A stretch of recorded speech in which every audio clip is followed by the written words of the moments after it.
Vamos a comenzar hoy unas reflexiones acerca del Adviento en el que ya estamos metidos. Cada día, Dios mediante, iremos viendo algunos aspectos relacionados con esta preparación para la venida del Hijo de Dios, de tal manera que nos encuentre lo mejor preparados posible. Podríamos decir que el intento de estas reflexiones es acercarnos al Belén para ver al niño que todavía sin decirnos nada es para nosotros ya doctor, maestro, del que debemos aprender a fuerza de meditar esas escenas que el Nuevo Testamento nos relata con el fin de penetrar en el sentido divino del aldar terreno de Jesús. Estas palabras tomadas de San José María Escrivá pueden ser el pórtico de nuestras reflexiones. Hoy hemos de detenernos en el amor redentor de Dios, que tuvo lugar en el inicio de la humanidad inmediatamente después del pecado original. Es necesario tomar conciencia de cómo Dios nos había creado y cómo quedamos, pero a la vez con la esperanza de que ya desde aquel primer instante Dios anuncia sus planes redentores. Todos los acontecimientos importantes suelen venir precedidos de una preparación más o menos larga, aunque pueda haber muchas personas que no sean conscientes de esos preparativos.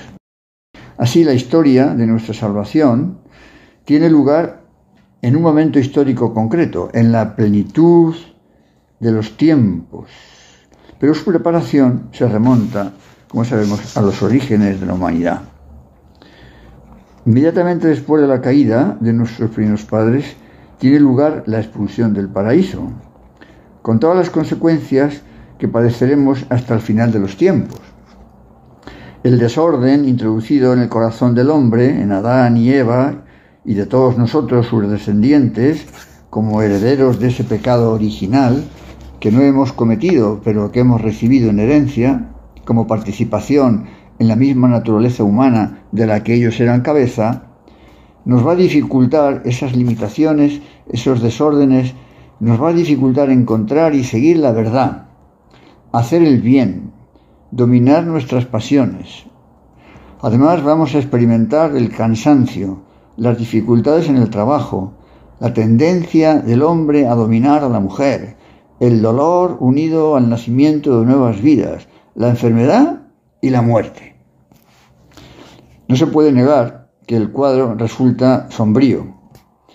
Nuestros primeros padres se dieron cuenta tarde del error de desobedecer a Dios. No era cierto que serían como Dios ni conocedores del bien y del mal, como la serpiente tentadora les había prometido. Pero ese panorama desolador ya había sido advertido por Yahvé a Adán.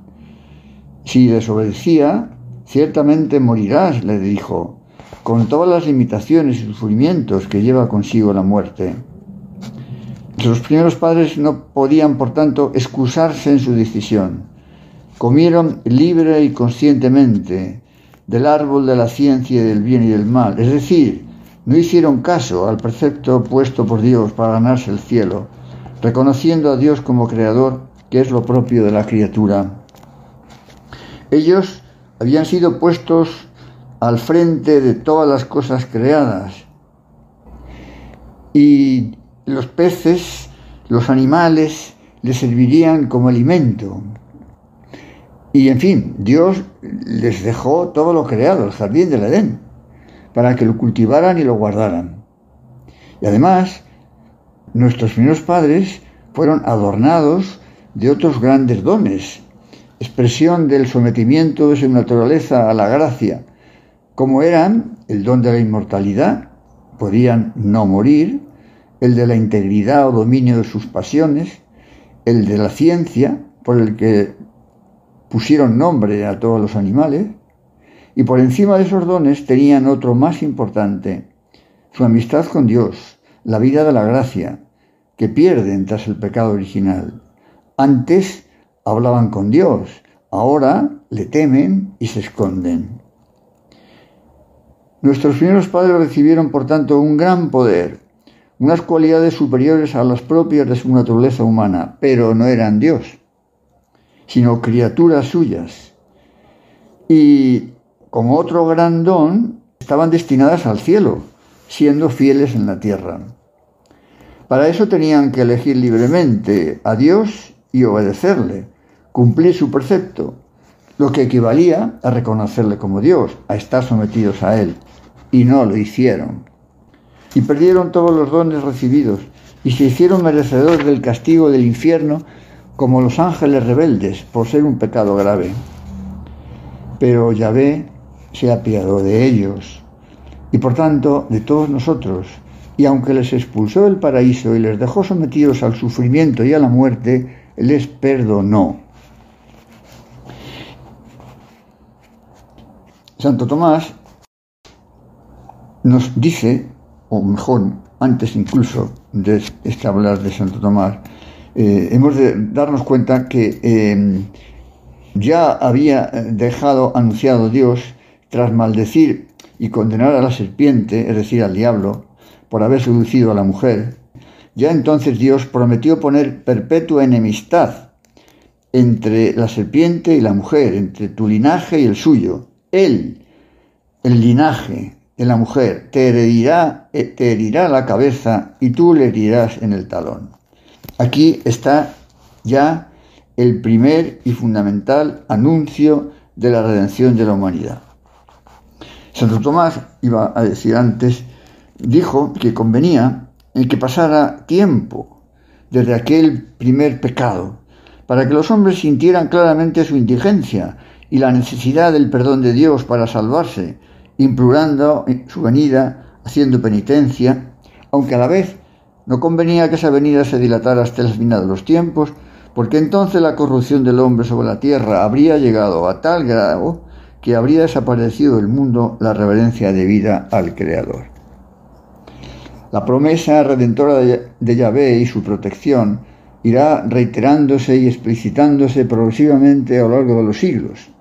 Las vidas de Noé, de Abraham, de Isaac, Jacob, José, Moisés, David, son momentos especialmente significativos de esa alianza.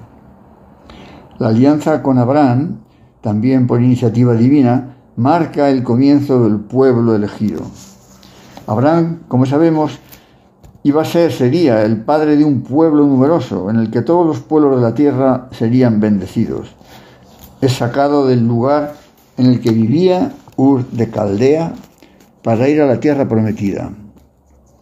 La palabra de Dios se cumple, y el anciano Abraham y la estéril Sara, su mujer, contra todas las previsiones humanas, tienen el hijo que Dios les prometió, Isaac, que heredará la promesa hecha por Yahvé a su padre Abraham.